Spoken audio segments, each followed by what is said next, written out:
Good morning, dear students. This is class 10th chemistry class. Dear students, today start chapter number 3, metal and non-metal. The detailed study of metal and non-metal in this chapter. Dear student, इस chapter का online class के अंदर about 50% हम लोग study किए थे,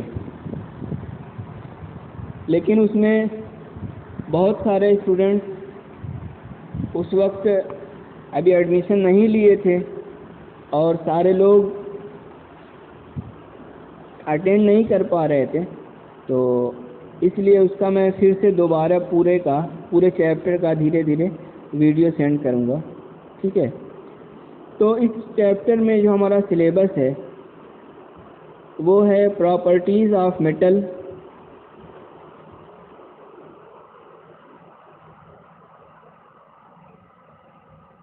and non metal.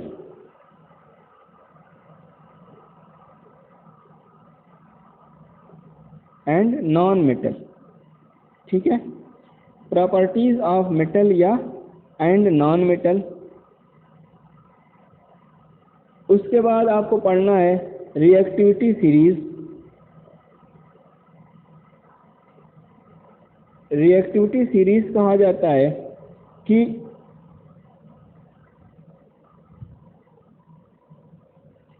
Reactivity series अभी हम बता रहे हैं आगे। फॉर्मेशन अगला टॉपिक है, इसमें जो आपको पढ़ना है formation and properties of ionic compounds. उसके बाद आपको पढ़ना है बेसिक मेटलर्जिकल प्रोसेस और फिर कोरोजन एंड इट्स प्रिवेंशन। ये टॉपिक आपको इस चैप्टर के अंदर स्टडी करना है। मेटल एंड नॉन मेटल ये जो चैप्टर है इसके अंदर आप लोगों को इतने टॉपिक्स स्टडी करना है। ठीक है, तो सबसे पहले हम लोग डिस्कस करते हैं व्हाट इज द मेटल, कि मेटल क्या होता है ना, कि व्हाट इज द मेटल, कि मेटल क्या होता है। तो आप जानते हैं कि पीरियोडिक टेबल, जिसके अंदर पूरे वर्ल्ड या कह लीजिए पूरे यूनिवर्स में जितने भी मेटल्स, जितने भी एलिमेंट्स हैं, उनको एक ऑर्डर के अंदर एक क्रम से रखा गया है।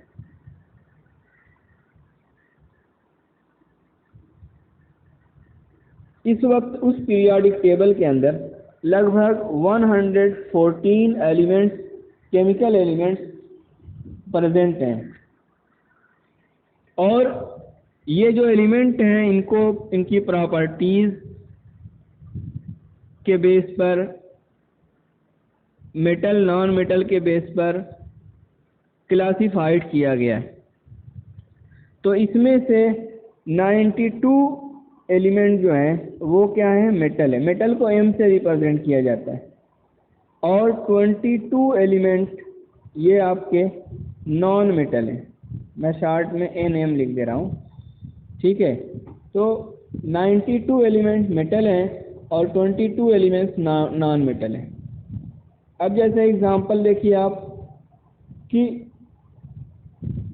कॉपर Cu कहा जाता है, ये क्या है, मेटल है। इसी तरह से आप ले लीजिए आयरन, आयरन को Fe कहा जाता है, मेटल। Al एल्युमिनियम है, ये भी क्या आपका मेटल है।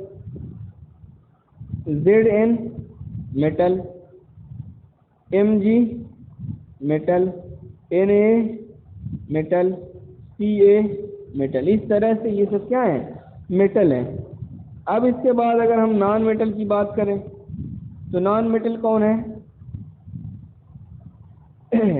जैसे हाइड्रोजन बहुत अच्छा एग्जांपल है, oxygen, nitrogen, fluorine, neon, phosphorus, sulphur, chlorine, argon, ये सब क्या है?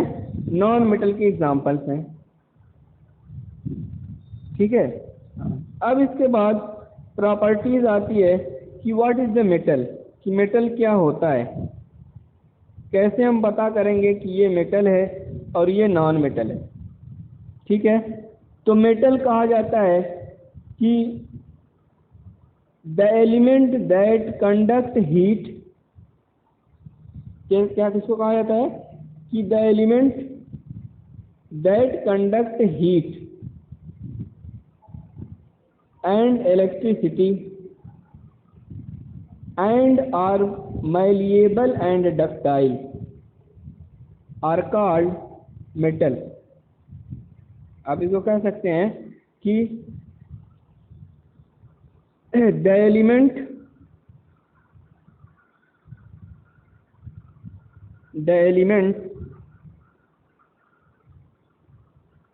that conduct heat and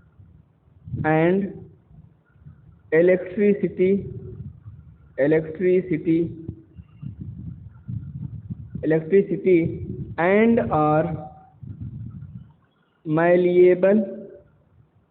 are malleable and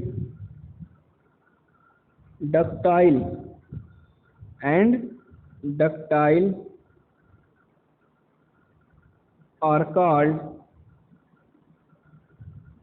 are called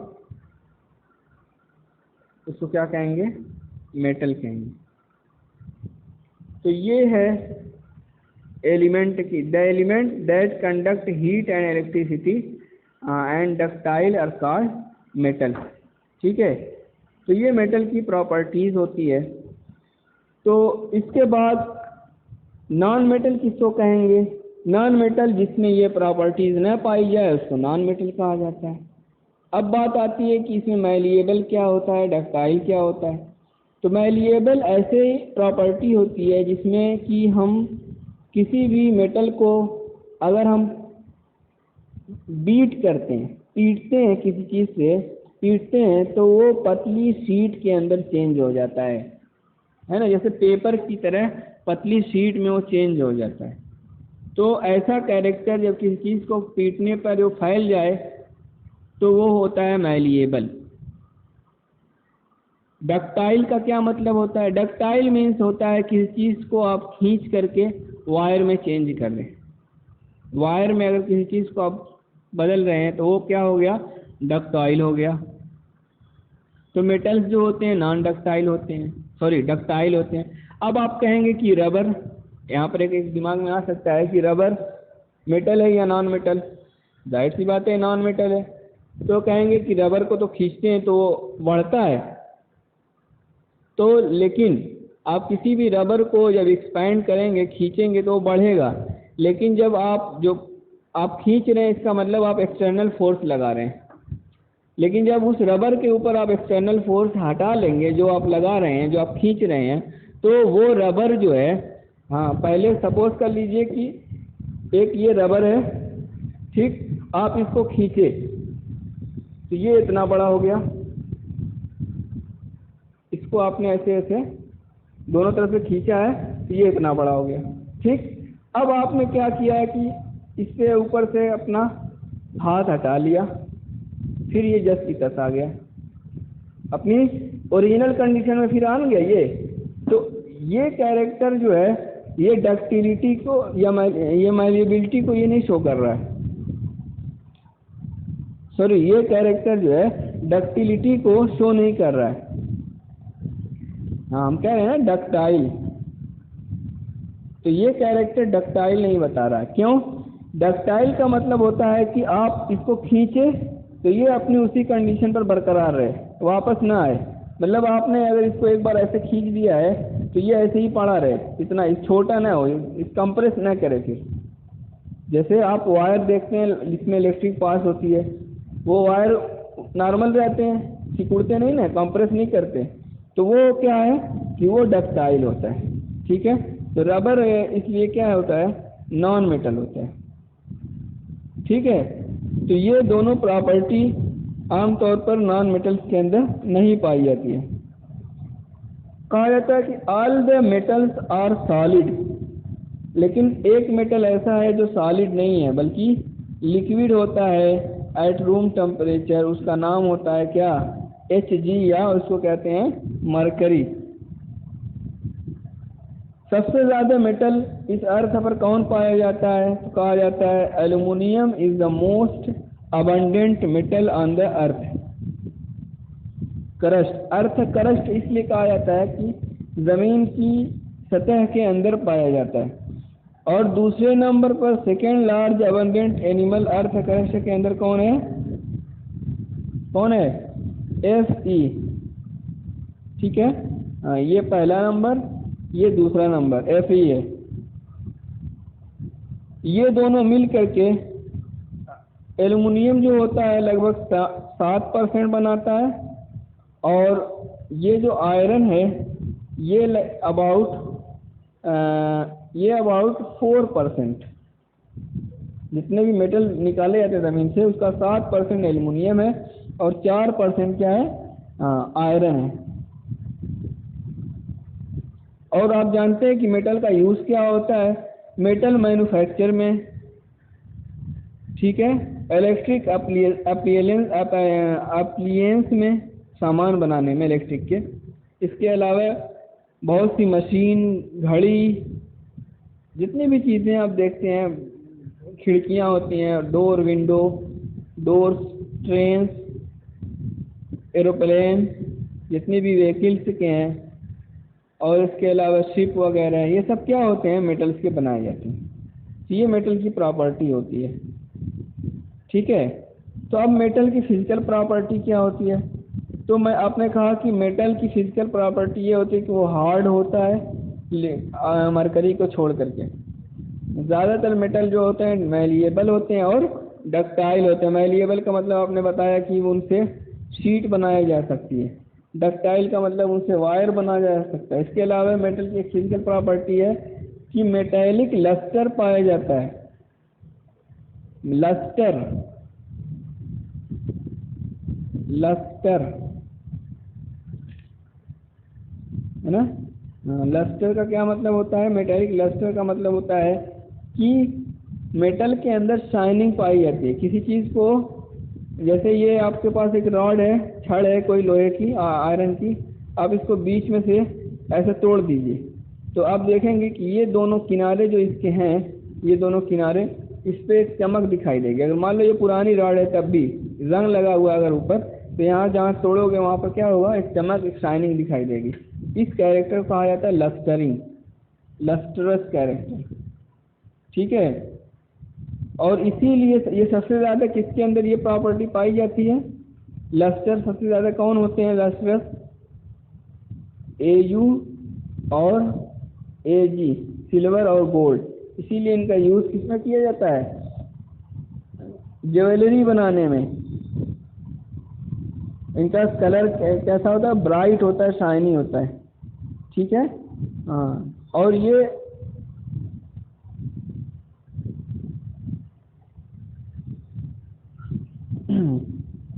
एक बात यहाँ पर याद रखिएगा, शाइनिंग अपीयरेंस के कारण सिल्वर मेटल जो होता है रिफ्लेक्टर होता है लाइट का, मतलब उसके ऊपर लाइट को अगर गिराया जाए तो वो उसको वापस कर देता है, और यूज्ड मेकिंग मिरर, और इसीलिए इसको किस में यूज़ किया जाता है, मिरर पर। आप देखते हैं कि जो आप घरों में यूज़ करते हैं मिरर, उसके पीछे एक लेप चढ़ा होता है, उसके अंदर सिल्वर या उसके अंदर लेड का लेप चढ़ा होता है, जिसकी वजह से वो लाइट जो उस पर पड़ती है उसको क्या करता है, रिफ्लेक्ट करता है। मेटल ज़्यादातर हार्ड और स्ट्रांग होते हैं, आप जानते ही हैं। इसके अलावा मेटल मैलिएबल होते हैं, पढ़ लिए, मेटल डक्टाइल होते हैं, ये भी हो गया। ठीक है, और कंडक्टर होते हैं हीट के बहुत अच्छे और इलेक्ट्रिसिटी के। और सबसे अच्छा कंडक्टर कौन होता है, कॉपर और सिल्वर। कॉपर और सिल्वर जो होते हैं वो सबसे अच्छे कंडक्टर होते हैं हीट के, ठीक है। और मरकरी और लेड जो होता है पुअर कंडक्टर माना जाता है। Hg और Pb, Hg और Pb को पुअर कंडक्टर माना जाता है, ठीक है। तो ये सारी चीज़ें जो है, मेटल्स आर सोनोरस, मतलब जैसे स्कूलों में जो बेल होती है उसको पीटा जाता है, पूरे स्कूल में उसकी आवाज़ आती है, तो इसको सोनोरस कैरेक्टर कहा जाता है कि मेटल्स को जब पीटा जाता है तो उससे आवाज़ निकलती है। ओके, तो मेटल्स की ये प्रॉपर्टीज होती है। फिजिकल प्रॉपर्टी ऑफ मेटल आपने पढ़ लिया। अब next class, what is the non metal and physical properties of non metal. Okay, thank you.